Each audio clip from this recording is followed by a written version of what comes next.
Hey guys, welcome back to another episode of Cop Tool. I'm Zach, and today with me is Neil. Neil, thanks for joining me today. Yeah, no problem.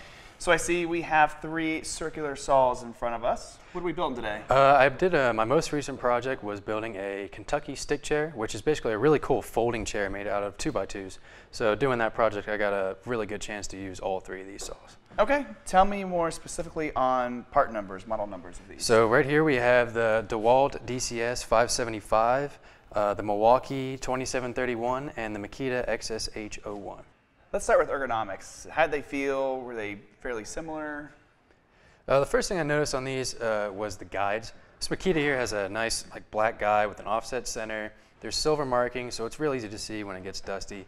The Milwaukee was pretty good. It's silver, it's etched.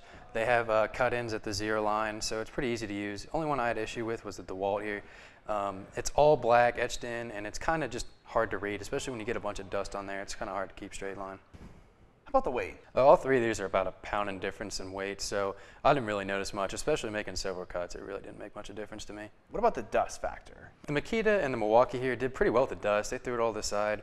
The DeWalt here kind of just threw it right in my face. I mean, I even had safety glasses on, and it was still kind of painful to use sometimes.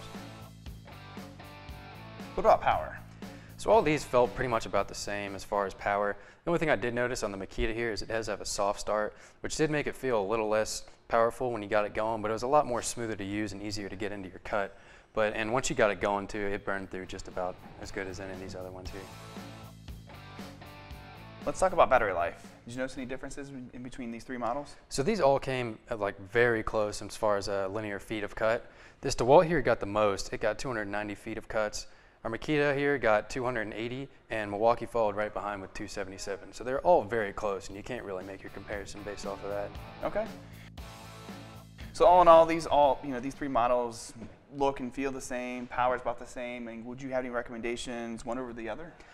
Among these 3, I would say if you don't have one of these 3, definitely get one. But between choosing which one, it really just comes to your preference and what batteries you're bought into.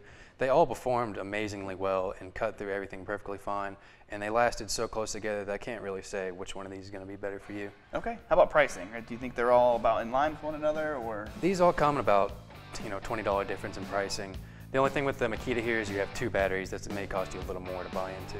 Of course, that's only half the story. For the full story, visit us at coptool.com. Neil, thanks so much for joining us today. Appreciate your time.